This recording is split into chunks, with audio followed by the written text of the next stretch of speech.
साथियों, दोस्तों और प्यारे विद्यार्थियों, नमस्कार। कैसे हो? भगवान से दुआ करता हूँ अच्छे होंगे, खुश होंगे, स्वस्थ होंगे और घरों में सुरक्षित होंगे।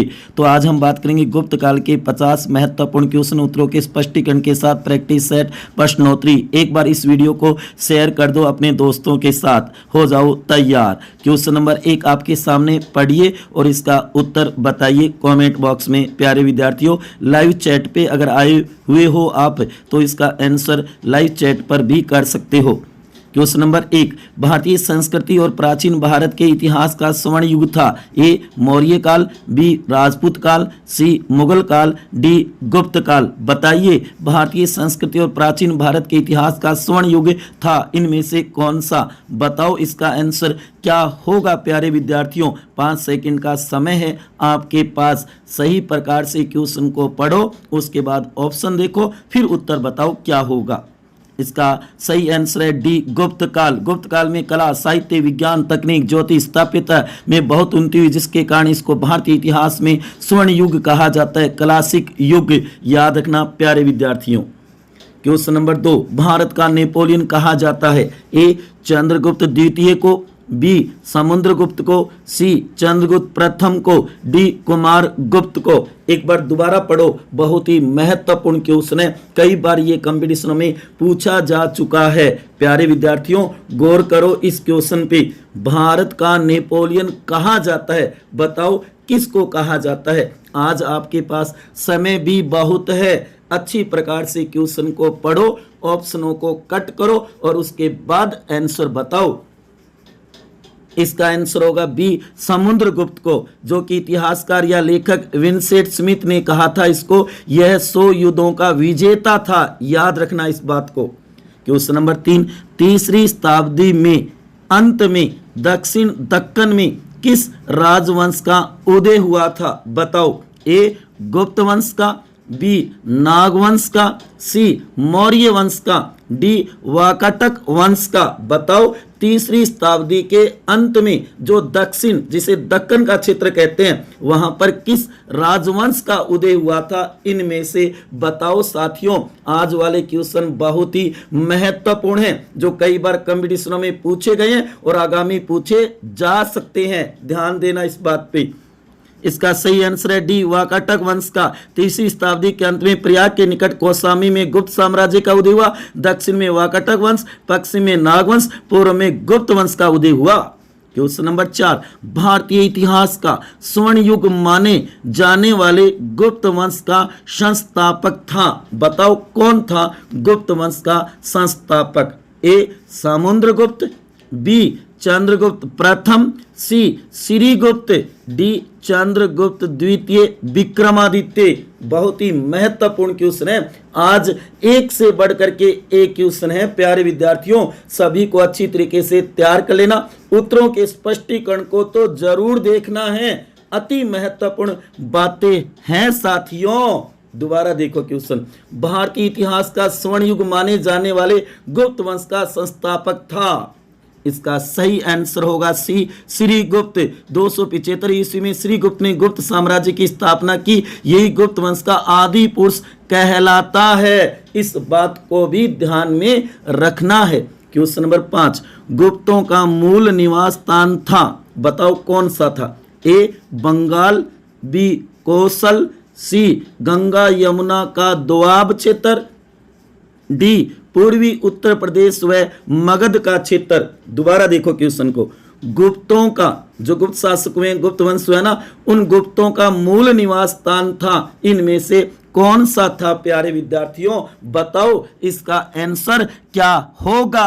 आज समय है, अच्छी प्रकार से पढ़ो और ऑप्शनों के उत्तर बताओ। लाइव चैट पे हो तो अपने आंसर जरूर बताओ।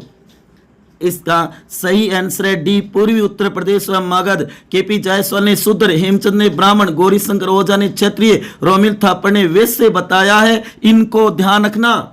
क्वेश्चन नंबर 6, निम्न में से एक सत्य कथन है, बताओ कौन सा है? ए कुषाण वंश के बाद 375 ईस्वी में गुप्त वंश अस्तित्व में आया, बी अभिलेख साक्ष्यों के आधार पर गुप्तों के आदि पुरुष का नाम समुद्रगुप्त था। सी चंद्रगुप्त प्रथम को गुप्त वंश का वास्तविक संस्थापक माना जाता है। डी गुप्त मौर्य शासकों के सामंत थे, शिव धर्म को मानते थे। बताओ इसमें से एक सत्य कथन कौन सा है? 3 गलत है साथियों। बताओ, अपना मूल्यांकन करो कि गुप्त साम्राज्य कितना तैयार है हमारे। इसका सही आंसर है सी चंद्रगुप्त प्रथम को गुप्त वंश का वास्तविक संस्थापक माना जाता है। ये बात सत्य और तीनों गलत है। गौर करना इस बात पे। 375 नहीं 275 होगी, समुद्रगुप्त नहीं श्रीगुप्त होगा।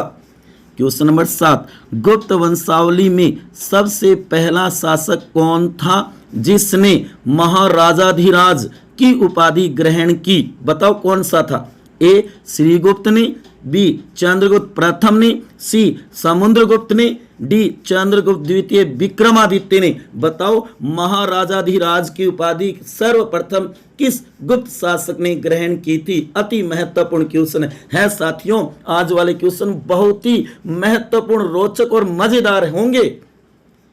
इसका आंसर है बी चंद्रगुप्त प्रथम ने। ये घटोत्कच का पुत्र था। 319 से 335 ईस्वी तक शासन किया। लिच्छवी राजकुमारी कुमार देवी से विवाह किया। गुप्त सम्मत चलाई थी इसने। ध्यान देना इस बात पे। क्वेश्चन नंबर 8, बुद्धि का देवता माना जाता है जिससे तुलना गुप्त शासक समुद्रगुप्त की गई है? ए कुबेर को, बी गणेश को, सी सरस्वती को, डी बृहस्पति को। बताओ साथियों, कंफ्यूज हो गए क्या? कई मेरे साथी हंस रहे हैं कि ये क्या क्वेश्चन है। बुद्धि का देवता माना जाता है किसको? जिससे तुलना गुप्त शासक समुद्रगुप्त की गई है। इसका सही आंसर है डी बृहस्पति उत्तर होगा। सरस्वती को विद्या की देवी माना जाता है। बुद्धि का देवता बृहस्पति है। क्वेश्चन नंबर 9, गुप्त अभिलेखों की लिपि थी। ये बताओ, कितना छोटा सा क्वेश्चन है लेकिन है अति महत्वपूर्ण। बहुत बार कंपटीशनों में पूछा जाता है साथियों। कैसे लग रही हैं आज वाले क्वेश्चन? अगर ये वीडियो आपको अच्छा लग रहा है तो अपने दोस्तों के साथ शेयर करो। ए ब्राह्मी, बी यूनानी, सी खरोष्टी, डी अरेमाइक। बताओ गुप्त अभिलेखों की लिपि कौन सी थी साथियों? प्यारे विद्यार्थियों बताओ बताओ बताओ, इसका आंसर क्या होगा? 5 सेकंड का समय सोचो और उसका आंसर बताओ। इसका आंसर होगा ए ब्राह्मी। गुप्त काल की भाषा संस्कृत और लिपि ब्राह्मी थी। ये बात नोट कर लेना। जो उत्तरों का स्पष्टीकरण दे रहा हूं ना, ये अति महत्वपूर्ण है आपके सामने। क्वेश्चन नंबर 10, निम्न में से गुप्त काल की प्रमुख विशेषता नहीं थी। नहीं शब्द जरूर पढ़ना है। ए गुप्त कुषाणों के सामंत थे, बी गुप्त शासक वैष्णव धर्म के अनुयायी थे, सी ब्राह्मण धर्म और हिंदू धर्म का पुनरुत्थान हुआ, डी गुप्त काल में 4 वर्णों का आधार गुण व कर्म था। बताओ निम्न में से गुप्त काल की प्रमुख विशेषता नहीं थी। कौन सी नहीं थी साथियों? वो बताना है आपको। बताओ, 5 सेकंड का समय है आपके पास। आज तो क्वेश्चन बढ़िया लग रही है ना। इसका सही आंसर है डी गुप्त काल में 4 वर्णों का आधार गुण व कर्म था। नहीं साथियों, जन्म था। याद रखना। क्वेश्चन नंबर 11, गुप्त काल में सर्वाधिक पूजा कौन से देवता की होती थी? देखो क्वेश्चन कितना छोटा सा है लेकिन है बहुत ही महत्वपूर्ण, रोचक और बढ़िया क्वेश्चन है। ए विष्णु की, बी शिव की, सी ब्रह्मा की, डी इंद्र की। अब क्वेश्चन को एक बार दोबारा पढ़ो। गुप्त काल में सर्वाधिक पूजा कौन से देवता की होती थी? अब ऑप्शनों को देख करके अपना उत्तर बताओ साथियों, क्या होगा? वीडियो अच्छा लग रहा है तो अपने दोस्तों के साथ ज्यादा से ज्यादा शेयर करो। उन्हें कहो अपना मूल्यांकन करें। इसका सही आंसर है ए विष्णु की। गुप्त काल में सर्वाधिक पूजा विष्णु की होती थी। भगवान विष्णु गुप्तों के इष्ट देवता था। याद रखना इस बात को। क्वेश्चन नंबर 12, गुप्त वंश के प्रमुख शासकों का कालक्रम है। ए श्रीगुप्त, चंद्रगुप्त प्रथम, समुद्रगुप्त, चंद्रगुप्त द्वितीय, कुमारगुप्त। बी में चंद्रगुप्त प्रथम, श्रीगुप्त, समुद्रगुप्त, चंद्रगुप्त द्वितीय, कुमारगुप्त। सी में है चंद्रगुप्त प्रथम, चंद्रगुप्त द्वितीय, समुद्रगुप्त, श्रीगुप्त, कुमारगुप्त। डी में चंद्रगुप्त प्रथम, श्रीगुप्त, चंद्रगुप्त द्वितीय, समुद्रगुप्त, कुमारगुप्त। बताओ कालक्रम के अनुसार गुप्त वंश के शासक। कंफ्यूज हो गए क्या? पढ़े होंगे आपने शासक, उनका सही क्रम बताइए शासन के अनुसार। इसका सही आंसर है ए श्रीगुप्त होगा पहले, फिर चंद्रगुप्त प्रथम, फिर समुद्रगुप्त, फिर चंद्रगुप्त द्वितीय, फिर कुमारगुप्त होगा। ऐसे इनका वंश चला, शासन किया था राजाओं ने। क्वेश्चन नंबर 13, निम्न में से एक असत्य कथन बताइए कौन सा है। ए महाभारत एवं रामायण का अंतिम रूप से संपादन गुप्त काल में ही हुआ। बी गुप्त काल में ब्रह्मा, विष्णु और महेश की त्रिमूर्ति के रूप में पूजा प्रारंभ हुई। सी गुप्त शासकों की आय का मुख्य स्रोत भूमिकर था जो उपज का 1/6 भाग होता था। डी गुप्त काल की भाषा पाली थी और लिपि खरोष्टी थी। तो इसमें से एक कथन असत्य और 3 सत्य हैं। आपको असत्य बताना है साथियों। बताओ, इसका बहुत ही महत्वपूर्ण है, 3 बातें सही है इसमें। इसका सही आंसर है डी गुप्त काल की भाषा पाली थी और लिपि खरोष्टी थी। ना जी ना, याद रखना प्यारे विद्यार्थियों, भाषा संस्कृत और लिपि ब्राह्मी थी। अति महत्वपूर्ण बातें और तीनों सही पर। क्वेश्चन नंबर 14, अजंता की गुफा संख्या कौन सी गुप्त काल में नहीं बनी? बताओ कौन सी? ए 16 नंबर, बी 17, सी 18, डी 19। कौन सी गुफा नहीं बनी थी गुप्त काल में अजंता की? बहुत ही महत्वपूर्ण क्वेश्चन है, लेकिन छोटा सा है। कई विद्यार्थी हंस रहे हैं, देखो। इसका सही आंसर है सी 18, अजंता की गुफा औरंगाबाद महाराष्ट्र में, बाकी गुफा ग्वालियर गुप्त काल की ही देन है। क्वेश्चन नंबर 15, गुप्त काल में पहली बार सती होने के प्रमाण किस अभिलेख में मिले हैं? ए भीतरी स्तंभ अभिलेख में, बी एरन अभिलेख में, सी मेहरौली स्तंभ लेख में, डी मदसौर अभिलेख में। अति महत्वपूर्ण क्वेश्चनों में गिना जाता है। बहुत बार ये कंपटीशनों में आ भी चुका है। दोबारा पढ़ो और उसके बाद आंसर बताओ। गुप्त काल में पहली बार सती होने के प्रमाण किस अभिलेख में मिले हैं? बताओ, आपके सामने 4 अभिलेख हैं। इसका सही आंसर है बी एरन अभिलेख में। 510 ईस्वी के भानुगुप्त के एरन अभिलेख में सती प्रथा का प्रमाण प्राप्त हुआ। गोपराज की पत्नी थी जो सती हुई थी। ये बात नोट कर लेना। क्वेश्चन नंबर 16, सुदर्शन झील की मरम्मत किस गुप्त शासक ने करवाई थी? ए चंद्रगुप्त द्वितीय विक्रमादित्य ने, बी कुमारगुप्त महेंद्रादित्य ने, सी समुद्रगुप्त ने, डी स्कंदगुप्त ने। बताओ, सुदर्शन झील की मरम्मत किस गुप्त शासक ने करवाई थी? कैसे लग रही हैं आज वाले क्वेश्चन? ठीक है, ठीक है, ठीक है, ठीक है। चलो बताओ उत्तर। आंसर होगा डी स्कंदगुप्त ने। निर्माण चंद्रगुप्त मौर्य के समय हुआ था। इसने तो मरम्मत करवाई थी, स्कंदगुप्त ने। 3 शासकों ने करवाई थी। क्वेश्चन नंबर 17, लक्ष्मी और सरस्वती का विरोध मिटाने वाला पहला गुप्त शासक है या माना जाता है? बताओ कौन? ए समुद्रगुप्त, बी कुमारगुप्त, सी चंद्रगुप्त प्रथम, डी चंद्रगुप्त द्वितीय। कंफ्यूज हो रहे हो क्या? सभी गुप्त गुप्त गुप्त। बताओ इसका आंसर क्या होगा साथियों? लक्ष्मी और सरस्वती का विरोध मिटाने वाला। कहते कि लक्ष्मी और सरस्वती की कभी नहीं बनती, जबकि हम फोटो के अंदर, तस्वीर के अंदर एक साथ देखते हैं, लेकिन बनती नहीं है उनकी। इसका सही आंसर है ए समुद्रगुप्त। गुप्त शासक समुद्रगुप्त को लक्ष्मी और सरस्वती का विरोध मिटाने वाला माना जाता है। क्वेश्चन नंबर 18, निम्न में से किस एक स्थल पर शिल्प में विष्णु का वराह अवतार दर्शाया गया है? बताओ कहां पे? ए एलिफेंटा गुफा मुंबई, बी एलोरा गुफा औरंगाबाद, सी उदयगिरी गुफा विदिशा, डी हाथी गुफा भुवनेश्वर। कहाँ पे, कौन से स्थल पर शिल्प में विष्णु का वराह अवतार दर्शाया गया है साथियों, बताओ। ये पीछे क्वेश्चन आया हुआ भी है, अति महत्वपूर्ण क्वेश्चन है ये, गौर करो, मूल्यांकन करो। इसका सही आंसर है सी, उदयगिरी गुफा विदिशा, ये मध्य प्रदेश में, इसमें चंद्रगुप्त द्वितीय विक्रमादित्य का उल्लेख है। क्वेश्चन नंबर 19, निम्न में से कौन सा युग्म सही नहीं है, असंगत है, बताओ। एक तरफ लेखक है और दूसरी तरफ कृति या रचना है उनकी। ए विशाखदत्त देवी चंद्र गुप्तम, बी आर्यभट्ट लघु जातक, सी पालकाप्य हस्तायुर्वेद और डी में वराहमिहिर पंच सिद्धांत, बताओ। इसमें से एक युग्म गलत है, असंगत है, कौन सा। क्यों गुप्त काल में जो रचनाएं है ना वो जरूर तैयार कर लेना, उनके लेखक बहुत ही महत्वपूर्ण है, रचनाएं बहुत सारी हुई उस समय। इसका सही आंसर है बी, आर्यभट्ट लघु जातक। नहीं, गलत है, लघु जातक वराहमिहिर की रचना है, जबकि आर्यभट्ट की रचना आर्यभट्टी आर्य सिद्धांत है। क्वेश्चन नंबर 20, भीतरी स्तंभ लेख और जूनागढ़ प्रस्तुति किस गुप्त शासक से संबंधित है, बताओ।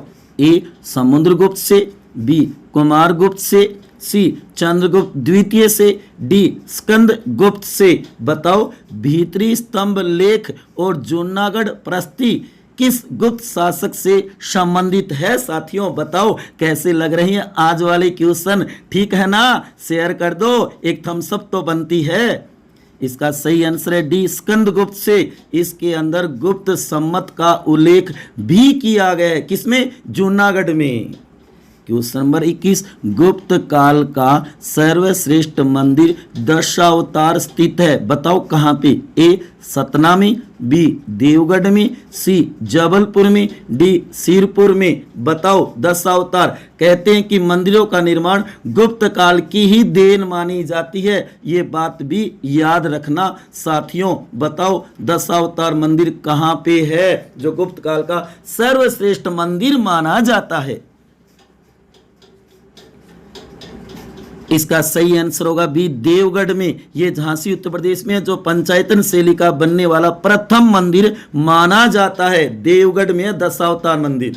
क्वेश्चन नंबर 22, कवियों का राजा किस गुप्त शासक को कहा जाता है। ए श्रीगुप्त को, बी कुमारगुप्त को, सी समुद्रगुप्त को, डी चंद्रगुप्त द्वितीय विक्रमादित्य को। कविराज या कवियों का राजा किस गुप्त शासक को कहा जाता है साथियों, बताओ। बढ़िया लग रही ना आज वाले क्वेश्चन, ठीक है, ठीक है, ठीक है, बताओ आंसर। आंसर होगा सी, समुद्रगुप्त को। ये ललित कलाओं और संगीत में निपुण था, इसलिए इसे कविराज भी कहा जाता है। क्वेश्चन नंबर 23, चंद्रगुप्त द्वितीय विक्रमादित्य से संबंधित कथनों में गलत कथन है, बताओ। ए इसने वैवाहिक संबंध और विजय दोनों तरह से साम्राज्यिक सीमा का विस्तार किया, बी कला और साहित्य के प्रति उसके अगाध प्रेम के कारण उसके दरबार में 9 विद्वानों का एक मंडल था जिसे नवरत्न कहा गया, सी चंद्रगुप्त द्वितीय का काल ब्राह्मण धर्म के चरमोत्कर्ष का काल था, डी चंद्रगुप्त द्वितीय के समय चीनी यात्री हैंसोंग भारत आया था, बताओ इसमें कौन सा कथन गलत है साथियों। अति महत्वपूर्ण क्वेश्चन है। चंद्रगुप्त द्वितीय विक्रमादित्य बहुत ही प्रसिद्ध पराक्रमी प्रतापी शासक था गुप्त वंश का। इसका आंसर होगा डी, चंद्रगुप्त द्वितीय के समय चीनी यात्री हैंसोंग भारत आया था। नहीं जी नहीं, फाहियान आया था, याद रखना, अति महत्वपूर्ण है।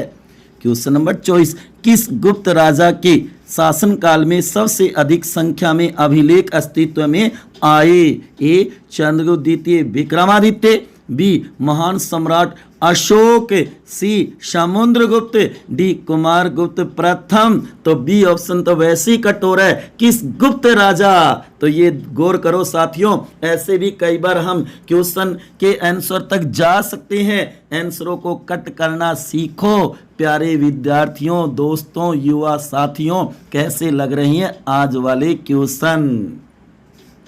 इसका सही आंसर है डी, कुमारगुप्त प्रथम। सर्वाधिक सिक्कों का प्रचलन इसी ने किया और गरुड़ की जगह मयूर बनाई सिक्कों पर।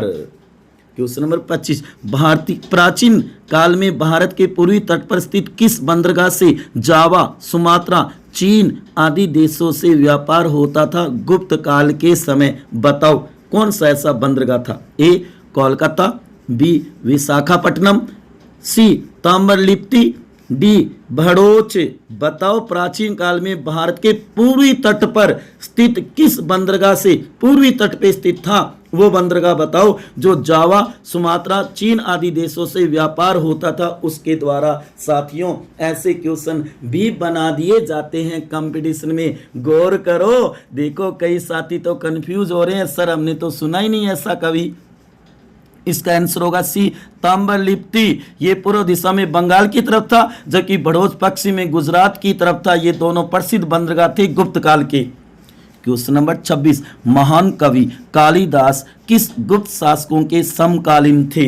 ए चंद्रगुप्त द्वितीय और कुमारगुप्त, बी चंद्रगुप्त द्वितीय और समुद्रगुप्त, सी कुमारगुप्त प्रथम और स्कंदगुप्त, डी श्रीगुप्त और समुद्रगुप्त। बताओ महान कवि कालिदास किस गुप्त शासकों के समकालीन थे? कालिदास बहुत ही बड़े विद्वान हुए, कवि हुए, जिन्हें भारत का शेक्सपियर भी कहा जाता है। इनकी 7 रचनाएं प्रसिद्ध है, 2 महाकाव्य, 2 खंड काव्य और 3 नाटक। याद रखना अति महत्वपूर्ण है। बताओ किसके समकालीन थे साथियों ये?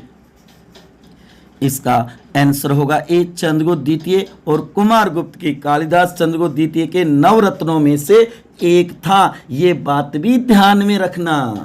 क्वेश्चन नंबर 27, निम्न में से किस विद्वान ने यह स्पष्ट किया कि चंद्रमा पृथ्वी का चक्कर लगाता है और पृथ्वी सूर्य का चक्कर लगाती है? ए भास्कर प्रथम ने, बी आर्यभट्ट ने, सी वराहमिहिर ने, डी चरक ने।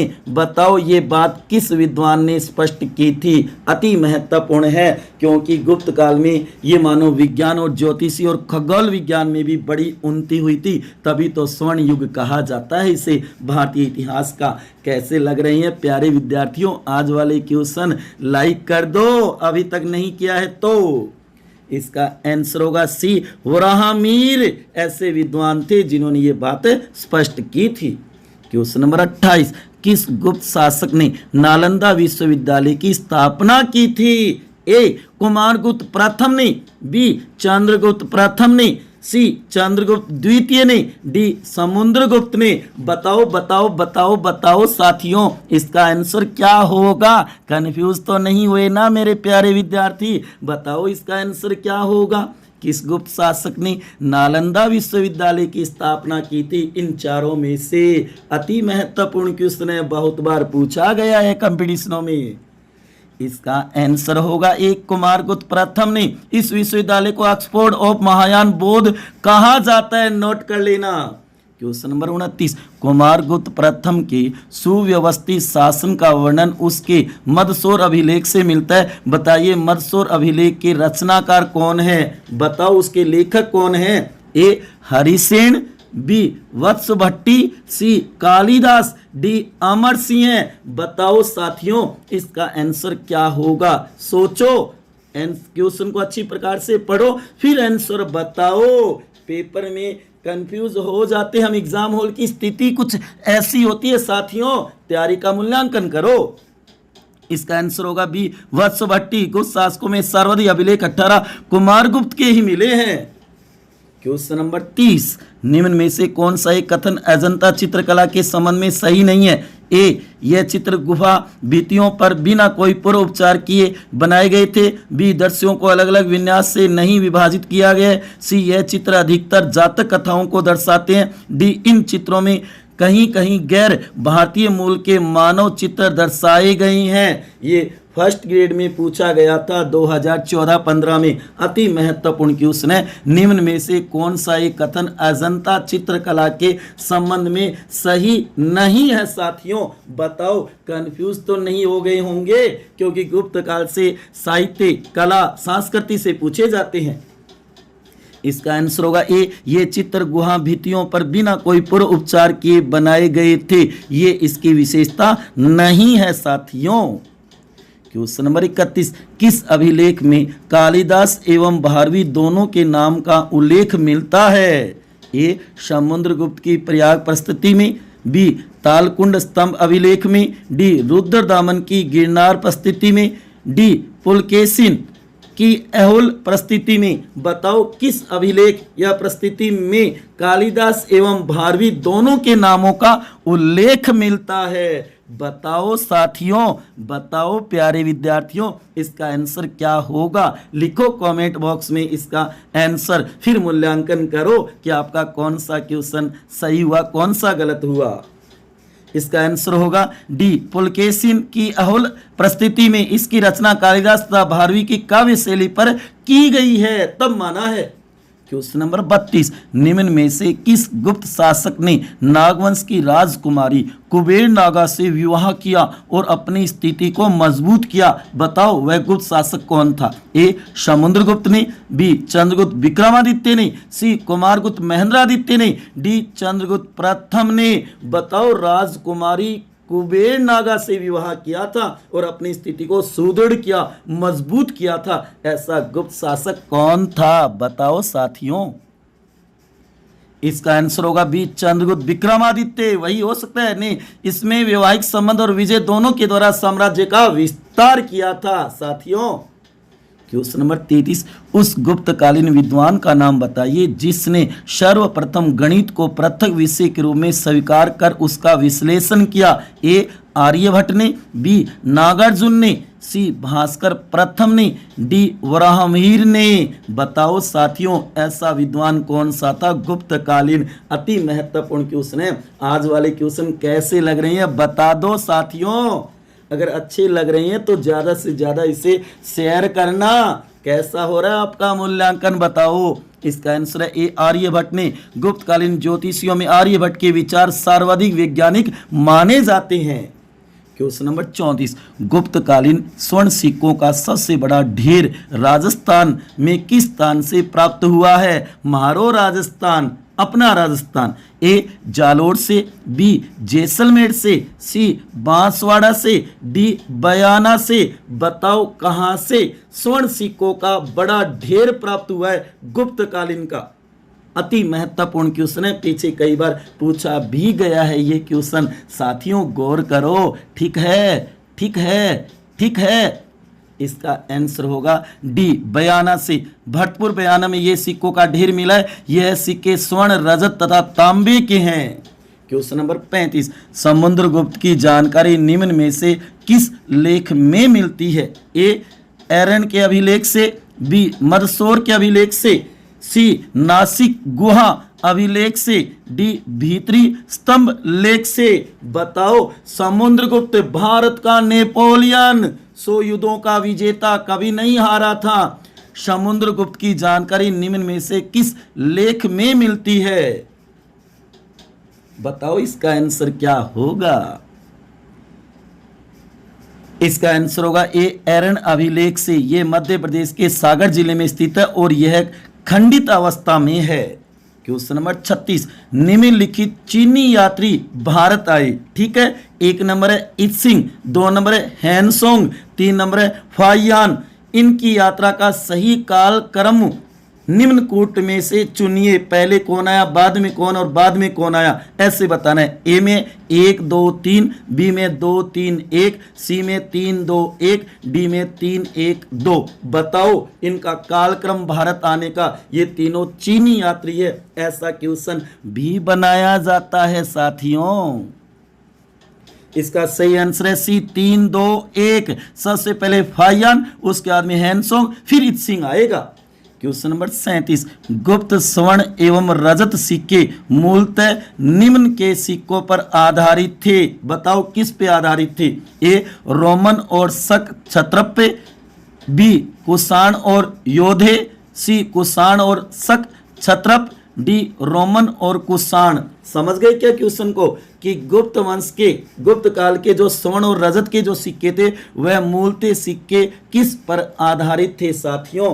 कैसे लग रही हैं आज वाले क्वेश्चन? देखो कई साथी कंफ्यूज हो गए, कुछ इसमें बी बता रहे हैं, कुछ इसमें डी बता रहे हैं, कुछ ए बता रहे हैं। सही बताओ। इसका सही आंसर है डी, रोमन और कुषाण। इनका प्रभाव गुप्त शासकों पर सबसे ज्यादा था, इसलिए वो सिक्के इन्हीं पर आधारित थे। क्वेश्चन नंबर 38, निम्न में से गलत कथन है, बताओ कौन सा? ए, चंद्रगुप्त प्रथम ने गुप्त सम्मत चलाया था, बी समुद्रगुप्त की विजयों का उल्लेख प्रयाग स्तंभ लेख में है। सी कुमारगुप्त प्रथम की उपाधि महेंद्रादित्य थी। डी गुप्त काल में लोगों का मुख्य व्यवसाय व्यापार था। निम्न में से गलत कथन बताओ साथियों। इसमें 3 बातें सही है और एक गलत है। बताओ वह गलत कौन सी है, कौन सी है। ठीक है, आ गया समझ में, क्लियर है। बताओ तो इसका आंसर क्या होगा साथियों। इसका आंसर होगा डी गुप्त काल में लोगों का मुख्य व्यवसाय व्यापार था। ना जी ना, नहीं, कृषि था। क्वेश्चन नंबर 39, गुप्त युगीन मंदिरों में प्रथम व सबसे प्राचीन मंदिर है, बताओ कौन सा। ए दशावतार मंदिर, बी भूमरा का शिव मंदिर, सी तिगवा का विष्णु मंदिर, डी भीतरी गांव का मंदिर। क्योंकि मैंने बताया था ना कि गुप्त काल में मंदिर निर्माण कला का विकास हुआ था, शुरुआत हुई थी। तो बताओ गुप्त युगीन मंदिरों में प्रथम व सबसे प्राचीन मंदिर कौन सा था इनमें से। बताओ मेरे साथियों। आज वाले क्वेश्चन कैसे लग रहे हैं, आपका मूल्यांकन हो रहा है ना, अपनी टेस्ट सीरीज सही है ना साथियों, बता दो। इसका सही आंसर है बी भूमरा का शिव मंदिर। ये सतना मध्य प्रदेश में है, इस बात को गौर कर लेना। क्वेश्चन नंबर 40, निम्न कथनों में से गलत कथन है, बताओ कौन सा गलत है। 3 सही होंगे। ए सामंतवाद का उद्भव गुप्त काल में हुआ था। बी गुप्त काल में सबसे बड़े स्वर्ण सिक्के को दिनार कहा जाता था। सी गंगा व यमुना की मूर्ति गुप्त काल की देन है। डी गुप्त काल के सिक्कों पर सरस्वती का चित्र सदैव अंकित रहता था। बताओ इसमें गलत कौन सा है। महत्वपूर्ण जानकारी है इसके अंदर, ये कह सकते गुप्त काल की विशेषताएं है, ये गौर करो, इस पे तैयारी करो अच्छी। इसका सही आंसर है डी गुप्त काल के सिक्कों पर सरस्वती का चित्र सदैव अंकित रहता था। ना जी ना, गलत है, नहीं, लक्ष्मी का चित्र सदैव अंकित रहता था, ध्यान रखना। क्वेश्चन नंबर 41, निम्नलिखित अभिलेखों का सही काल अनुक्रम क्या है। 1 नंबर है मेहरौली स्तंभ अभिलेख, 2 नंबर है एरोल अभिलेख, 3 नंबर है इलाहाबाद स्तंभ अभिलेख, 4 नंबर है अफसद अभिलेख। नीचे दिए कूट का प्रयोग कर सही उत्तर चुनिए। 1 में 1 2 3 4, बी में 3 1 2 4, सी में 4 1 2 3 और डी में 3 2 1 4। साथियों शायद ये क्वेश्चन आपने पहली बार देखा होगा। बताओ इसका आंसर क्या होगा। अगर आपकी अच्छी तैयारी है तो मूल्यांकन करो जी। इसका सही आंसर है भी 3 1 2 4। गुप्त काल का मेहरौली का लोह स्तंभ दिल्ली उस समय की धातु कला का सर्वोत्कृष्ट उदाहरण है, याद रखना। क्वेश्चन नंबर 42, निम्न में से गलत कथन है, गलत बताना है। 3 सही है, गलत है। ए गुप्त काल में भारत की यात्रा प्रायः चीनी यात्री फाहियान था। बी हुणों को चंद्रगुप्त द्वितीय द्वारा शासक ने परास्त किया था। सी समुद्रगुप्त को भारतीय नेपोलियन स्मिथ लेखक ने कहा था। डी प्रयाग प्रस्थिति का रचयिता हरिसेन था। बताओ इसमें से गलत कौन सा है। बहुत ही महत्वपूर्ण क्वेश्चन है। 3 विशेषता सही है और एक गलत है इसमें से। बताओ कौन सी होगी मेरे प्यारे विद्यार्थियों। कुछ हंस रहे हैं, कैसे लग रहे हैं आज वाले क्वेश्चन, बता दो तो। इसका सही आंसर भी हुणों को चंद्रगुप्त द्वितीय गुप्त शासक ने परास्त किया था, नहीं स्कंदगुप्त ने हराया था। हुणों को मलेच्छ भी कहा जाता है। इसकी विजय का उल्लेख जूनागढ़ अभिलेख में मिलता है। हुणों की विजय स्कंदगुप्त ने की थी। क्वेश्चन नंबर 43, चांदी के सिक्के चलाने वाला प्रथम गुप्त शासक कौन था। बताओ। ए चंद्रगुप्त द्वितीय विक्रमादित्य, बी कुमारगुप्त प्रथम महेंद्रादित्य, सी चंद्रगुप्त प्रथम, डी समुद्रगुप्त। बताओ चांदी के सिक्के चलाने वाला प्रथम गुप्त शासक कौन था साथियों। कैसे लग रहे हैं, मूल्यांकन हो रहा है ना। हमारा प्रैक्टिस सेट जो हमारी टेस्ट सीरीज है वो आपको बढ़िया लग रही होगी ना। लाइक करो, ज़्यादा से ज़्यादा शेयर करो इसे। इसका आंसर है चंद्रगुप्त द्वितीय विक्रमादित्य, देवगुप्त, देवराज, देवश्री, विक्रमांक, विक्रमादित्य, परम भागवत आदि उपाधियां थी उसकी। क्वेश्चन नंबर 44, कुषाण वंश के बाद 275 ईस्वी में गुप्त वंश अस्तित्व में आया, उससे संबंधित गलत कथन बताइए। 3 सही और 1 गलत है। ए इस वंश का संस्थापक श्री गुप्त था। बी गुप्तों के आदि पुरुष का नाम श्री गुप्त था। सी श्री गुप्त का उत्तराधिकारी और पुत्र घटोत्कच था। डी घटोत्कच ने महाराजाधिराज की उपाधि धारण की थी। बताओ इसमें से कौन सा कथन गलत है। बढ़िया लग रहे हैं ना आज वाले क्वेश्चन, हो रहा है ना आपका मूल्यांकन। अच्छी तैयारी है ना आपकी, अभी नहीं है तो और करो साथियों। इसका आंसर है डी, घटोत्कच ने महाराजाधिराज की उपाधि धारण की। नहीं, केवल महाराज की उपाधि धारण की थी। महाराजाधिराज की उपाधि घटोत्कच के पुत्र चंद्रगुप्त प्रथम ने धारित की थी। गौर करना। क्वेश्चन नंबर 45, निम्न में से असंगत है, एक गलत है, वो बताओ कौन सा है। ए, संस्कृत का एकमात्र नायिका विहीन नाटक मुद्रा राक्षस है। बी, कादम्बरी के लेखक बाणभट्ट थे। सी, पाणिनि की प्रसिद्ध रचना का नाम अष्टाध्यायी है। डी, प्रयाग प्रस्ती के रचयिता कलहण है। बताओ असंगत कौन सा है, गलत कौन सा है, असत्य कौन सा है साथियों। ठीक है ना, आ रहा है ना समझ में। बताओ इसका आंसर क्या होगा। इसका सही आंसर होगा डी, प्रयाग प्रस्तुति के रचयिता कलहण है। नहीं, हरिसेन है। कलहण की रचना तो राजतरंगिणी है, याद रखना इसको, राजतरंगिणी को भी।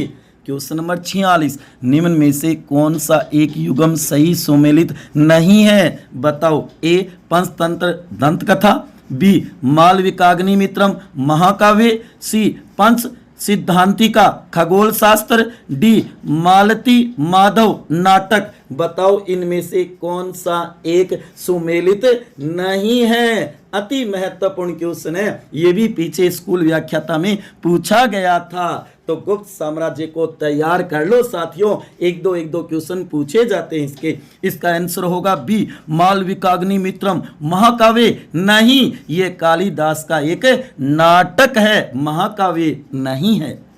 क्वेश्चन नंबर 47, निम्न में से गलत कथन है गुप्त काल की सांस्कृतिक उपलब्धियों से संबंधित। ए, समुद्रगुप्त तथा कुमारगुप्त प्रथम ने तो अश्वमेघ यज्ञ भी किया था। बी, गुप्त शासकों ने बौद्ध धर्म और जैन धर्म को भी प्रश्रय दिया था। सी, गुप्त काल में आर्यभट्ट वराहमिहिर ब्रह्मगुप्त ने गणित तथा ज्योतिष विज्ञान के विकास में बड़ा योगदान दिया था। डी, गुप्त काल की सबसे बड़ी विशेषता ब्राह्मण धर्म और हिंदू धर्म का विनाश करना था। बताओ इसमें से कौन सी विशेषता नहीं थी। गलत बताना है साथियों, सांस्कृतिक उपलब्धियों में से क्वेश्चन है, गौर करो इस पे। इसका आंसर होगा डी, गुप्त काल की सबसे बड़ी विशेषता ब्राह्मण धर्म और हिंदू धर्म का विनाश करना था। नहीं, ब्राह्मण धर्म और हिंदू धर्म का पुनरुत्थान करना था। गौर करना, उत्तरों के स्पष्टीकरण को तो जरूर तैयार कर लेना। क्वेश्चन नंबर 48, निम्न में से चंद्रगुप्त द्वितीय विक्रमादित्य के नवरत्नों में शामिल थे। बताओ कौन कौन थे, याद किए हैं क्या नवरत्न। एक नंबर है कालिदास, 2 नंबर है शंकु, 3 नंबर है आर्यभट्ट, 4 नंबर है चरक, 5 नंबर है वरुचि, 6 नंबर है वेताल। अब ऑप्शन है ए में 1 2 3 4 5 6 सभी, बी में 1 2 6, सी में 1 2 5 6, डी में 1 3 5 6। बताओ याद किए हैं क्या चंद्रगुप्त द्वितीय विक्रमादित्य के नवरत्न। इसका सही आंसर है सी, 1 2 5 6।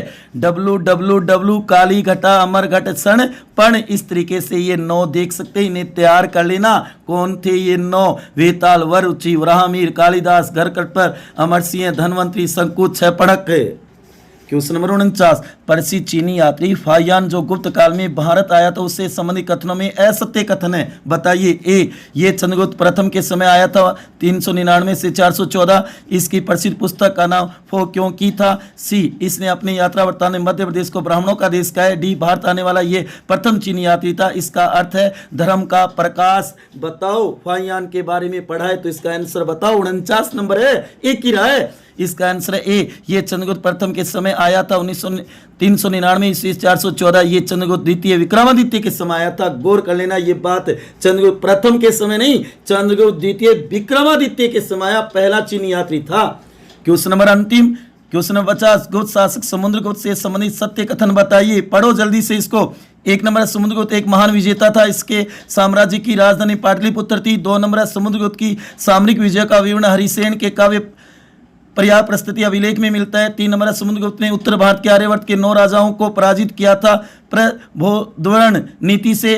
4 नंबर दक्षिणापथ के 12 शासकों को पराजित किया। इस नीति को ग्रह मोक्षानुग्रह नीति कहा जाता है। 5 नंबर समुद्रगुप्त के समय गुप्त शासक साम्राज्य का सबसे अधिक विस्तार हुआ था। अब ऑप्शन पढ़ के बताओ। ए में 1 2 3 4 5 है, बी में 1 2 3 है। बताओ इसका उत्तर क्या होगा। इसका सही आंसर होगा ए, 1 2 3 4 5, पांचों ही सही है। पांचों को नोट कर लेना। मेरा एक ही उद्देश्य है साथियों, प्यारे विद्यार्थियों, आप तक अधिक से अधिक मैटर पहुंचाना, आप अपनी तैयारी को सॉलिड कर सको। इस बार अपने को सिलेक्शन करवाना है, चाहे कुछ भी हो जाए। दिन रात हमें मेहनत करनी है और सिलेक्शन सुनिश्चित करना है साथियों, तो गुप्त साम्राज्य को तैयार कर लेना। मेरे प्यारे विद्यार्थियों और प्यारे दोस्तों, आपको ये वीडियो कैसा लगा जरूर बताएं। अच्छा लगा हो तो ज़्यादा से ज़्यादा शेयर करें और लाइक करें।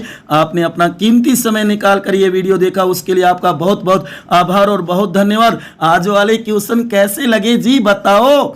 आपके कितने प्रश्नों के उत्तर सही हुए कमेंट बॉक्स में जरूर बताएं। और अगला हमारा बुधवार को जो टॉपिक होगा वो जैन और बौद्ध धर्म होगा, गौर करना साथियों। उससे पहले सोमवार को होगा उपराष्ट्रपति, प्रधानमंत्री और मंत्री परिषद से जुड़े हुए 50 क्वेश्चन भारतीय राज व्यवस्था के।